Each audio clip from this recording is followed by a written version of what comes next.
Please subscribe Sadhguru Sai Creations.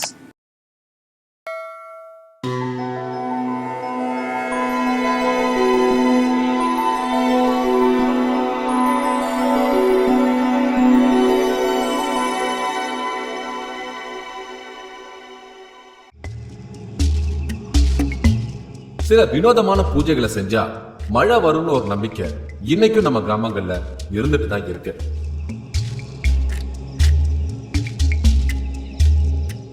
அப்படி மழைக்காக கிராமங்கள்ல என்னவெல்லாம் பூஜைகள் செய்யறாங்கன்னு பார்க்க பல கிராமங்களுக்கு விசிட் பண்ண போறேன்.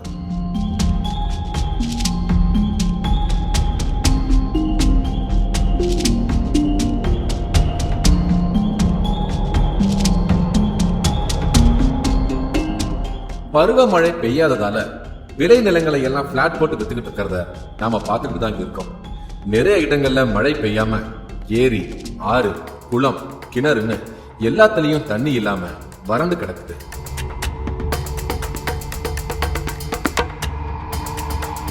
இப்ப நான் போய்கிட்டு இருக்கிற கிராமத்தோட பேரு கதவாளம்.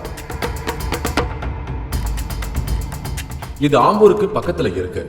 இந்த ஊரை சுத்தி நிறைய மலைக்குன்றுகள் அமைஞ்சிருக்கு.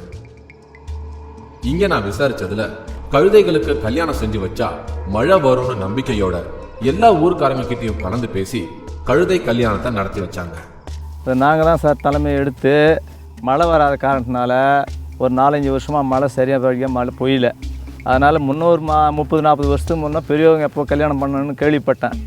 அந்த கேள்விப்பட்டதுனால நானே ஊர் சுற்றி 4 ஆள் சேர்த்திக்கிறேன் கூட எல்லாரும் சேர்த்து கழுது கல்யாணத்துக்கு எப்படி நம்ம சம்பிரதாயம் பண்ணுறோமோ அதே மாதிரி நிச்சயதார்த்தம் எடுத்தோம்.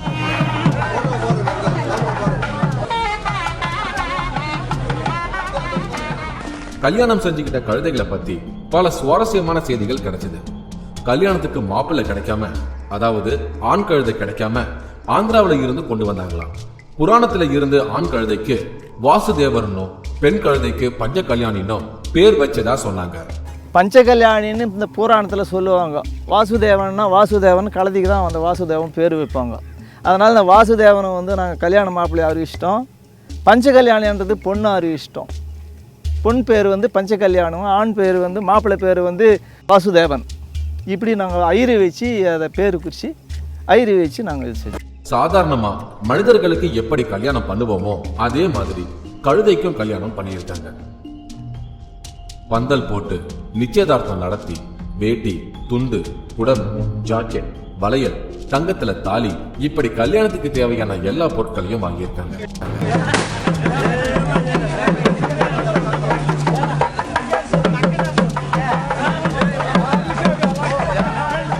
இப்படி கழுதைகளுக்கு கல்யாணம் செய்யறது இவங்களுக்கு ஏற்கனவே பழக்கமான ஒண்ணா இருந்திருக்கு. சுமார் 30 வருடங்களுக்கு முன்னாடி இதே போல ஒரு கல்யாணம் இதே ஆத்தங்கரையில நடந்ததா சொல்றாங்க. கல்யாணம் நடந்த அன்னைக்கு நைட்டு நல்ல மழை பெஞ்சிருக்கு. கழுதைகளுக்கு கல்யாணம் நடந்ததால தான் மழை பெஞ்சதா இந்த ஊர் மக்கள் உறுதியா நம்புறாங்க.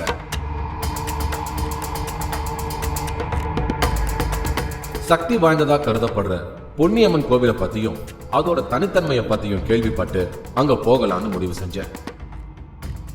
இதுதான் இங்க இருக்கிற பொன்னியம்மனோட தனித்தன்மை. கோவிலுக்குள்ள நுழைஞ்சதுமே என் கூட வந்தவரு பயபக்தியோட அம்மனை வழிபட தொடங்கினாரு. அம்மன் கோவில்கள்ல வழக்கமா பகல் நேரத்துல தான் பூஜைகள் நடைபெறும். ஆனா இங்க இருக்கிற அம்மனுக்கு இரவு நேரத்துல தான் பூஜை செய்யறதா அவர் சொன்னாரு. கொஞ்ச நாளைக்கு முன்னாடி மழைக்காக புண்ணியம்மனுக்கு பாலாபிஷேகம் செஞ்சு கூழ் ஊத்தி இருக்காங்க. இந்த பூஜையானது பகல்ல நடந்திருக்கு. இதுக்காக பொன்னியம்மன் கிட்ட உத்தரவு வாங்கப்பட்டதா அவர் சொன்னாரு.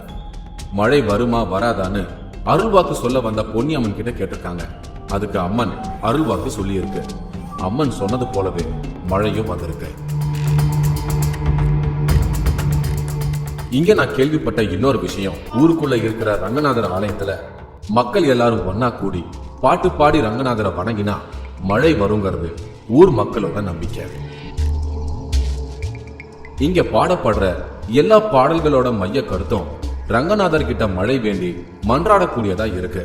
இப்படி பாடப்படுற பாட்டு மழை இல்லாம மக்கள் படுற துன்பங்களை ரங்கநாதருக்கு எடுத்து சொல்லி அவரோட மனசை குளிர செய்யுமா. ரங்கநாதரோட மனசு குளிர்ந்தா கண்டிப்பா மழை வருங்கிறது இந்த ஊர் மக்களோட நம்பிக்கை.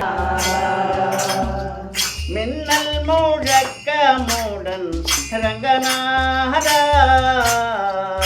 இப்படி மழைக்காக நடத்தப்பட்ட விசித்திரமான சடங்குகளை தொடர்ந்து அடுத்ததான் நான் கேள்விப்பட்ட விஷயம் கொஞ்சம் வில்லங்கமானது.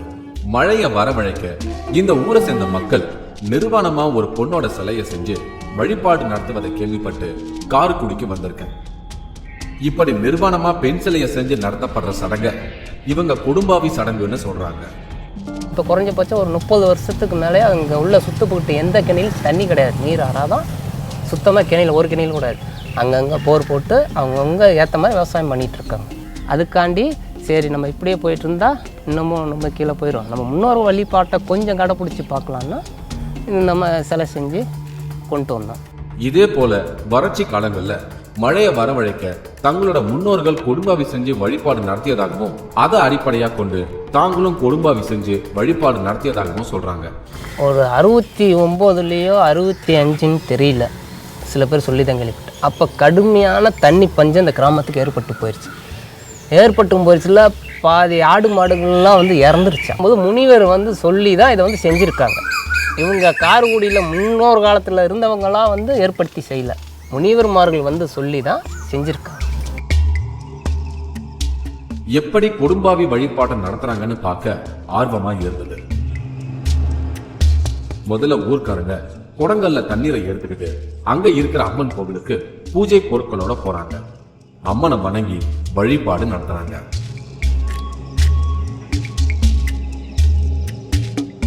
அங்க இருந்து கிளம்பி சுடுகாட்டுக்கு பக்கத்துல கொடும்பாவி செய்யறதுக்காக களிமண்ணை கொண்டு வந்தாங்க. கொஞ்ச நேரத்துக்குள்ள அந்த இடத்துல கொடும்பாவி செய்ய ஆரம்பிச்சாங்க. முதல்ல தலையில தொடங்கி படிப்படியா மத்த பாகங்களை செஞ்சு முடிச்சாங்க.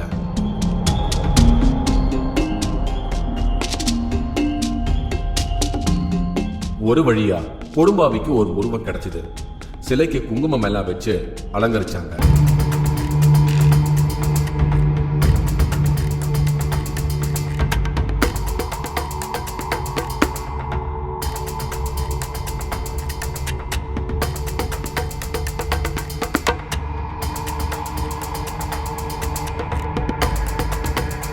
கொடும்பாவிய செஞ்சு முடிச்சதும் தேங்காய் பழம் ஊதுபத்திய வச்சு அதை கும்பிட தொடங்கினாங்க.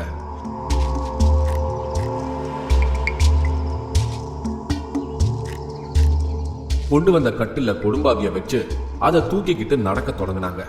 கூடவே வயதான பெண்கள் ஒப்பாரிய வச்சுக்கிட்டு அழுதுகிட்டே பின்னாடி வராங்க.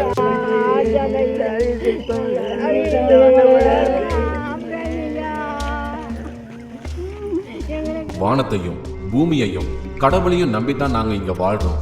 இப்படி மழை பெய்யாம போனா நாங்க எப்படி வாழ முடியும்? இது போன்ற கருத்துக்கள் தான் அவங்க பாடுற ஒப்பாரி பாடல்களோட மையமா இருக்கு. தெருவெல்லாம் சுத்தின பிறகு ஊருக்குள்ள இருக்கிற வேப்ப மரத்து நிழல்ல 3 நாள் கொடும்பாவிய வச்சிருப்பாங்க. அதுக்கப்புறம் கொடும்பாவிய கொண்டு போய் ஊருக்கு வெளியே இருக்கிற முச்சந்தில போட்டுடுவாங்க. இப்படி செய்யப்பட்ட கொடும்பாவி மழை கடவுளான வருண பகவானோட தங்கச்சின்னு ஒரு சிலர் சொல்றாங்க.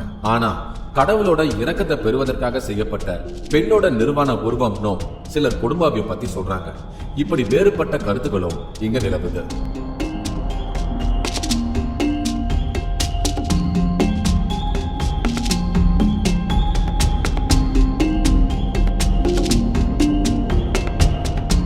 நாங்கள் பெண்ணை இழிவுபடுத்தலை, எங்களை பெற்றெடுத்ததும் ஒரு தாய் தான். ஆகவே நாங்கள் மலைக்கு வேண்டியதாக இது செய்கிறோன்னா அங்கேயே அந்த சாமி சூடம் ஏற்றி தேங்காய் பழம் தட்டு உடைச்சி கொண்டு வருவோம். தங்களுடைய முன்னோர்கள் காலங்காலமா பின்பற்றிக்கிட்டு வர சடங்குகளுக்கு அர்த்தம் இருப்பதா இவங்க உறுதியா நம்புறாங்க. இதே ஊர்ல மழைய வேண்டி விநாயகரை வச்சு ஒரு வினோத சடங்கு நடத்தப்படுது. இந்த சடங்கை செஞ்சதுக்கு அப்புறம் மழை வராம போனா தான் அடுத்ததா கொடும்பாவிய செஞ்சு வழிபாடு நடத்துறாங்க. வறட்சி ஏற்பட்டதும் மழைக்காக விநாயகருடைய வாகனமா இருக்கிற மூஞ்சூறு சிலையை வெயில படும்படி வச்சிடுவாங்களாம்.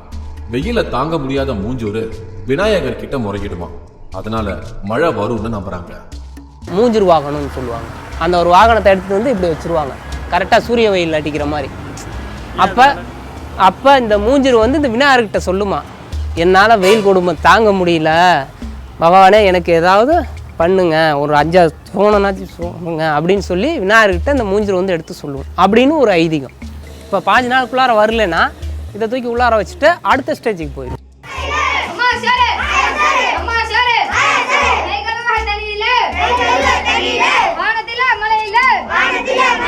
இப்படி வாங்குற சோத்தை எல்லாம் ஒன்னா சேர்த்து எல்லாருக்கும் கொடுக்கறாங்க.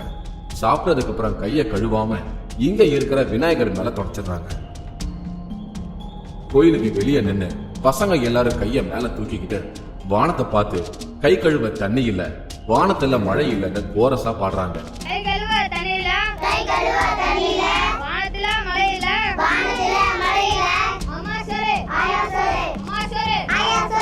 இப்படி செஞ்சா மழை வரும்னு ஒரு நம்பிக்கை இருக்கு. இந்த பசங்க அழுவ ஆரம்பிச்சிருவாங்க. அழுதுவிட்டு அப்புறம் அதை பார்த்துக்கிட்டு பெண்களும் அழுவார்கள். இங்கே அந்த இடத்துல வந்து நின்றுக்கிட்டு அந்த சாப்பிட்டு முடிஞ்ச உடனே கை கழுவ தண்ணி இல்லை, குடிக்கிறதுக்கு தண்ணி இல்லை, வர்ண பகவானே மழை பெய்யுனா ஓணும் ஒப்பாரி வச்சுட்டு எப்படி கிளம்பி போயிடுவாங்க. அதிலேருந்து அதுக்கும் பார்ப்போம். அதுக்கு பார்த்துட்டு வரலன்னா அதுலேருந்து 5ஆம் நாள் வந்து இன்னொன்று செய்யும். சமீபத்தில் பெஞ்ச மழையால தண்ணி அங்கங்க தேங்கி நின்னதை பார்க்க முடிஞ்சது. பாறையில இருந்து நீர் கசிஞ்சுக்கிட்டு இருந்தது. இது எல்லாமே இந்த கொடும்பாவி வழிபாட்டுக்கு அப்புறம் பெஞ்ச மழையால தான் ஊர் மக்கள் நம்புறாங்க. இப்ப தமிழ்நாடு முழுக்க பரவலா மழை பெஞ்சிருக்கு. இப்படி சடங்குகள் செஞ்ச கிராம மக்கள் எல்லாரும் அவங்க செஞ்ச சடங்கால தான் இந்த மழை வந்திருக்குன்னு நம்புறாங்க. இதை நம்பாதவங்களும் இருக்காங்க. நமக்கு புரியாத நிறைய விஷயங்கள் நம்மளை சுத்தி நடந்துகிட்டு இருக்கிறத நாம பார்த்துக்கிட்டு தான் இருக்கோம். ஆனா அது எல்லாத்துக்குமான காரணங்களை நம்மளால கண்டுபிடிச்சிட முடியாது.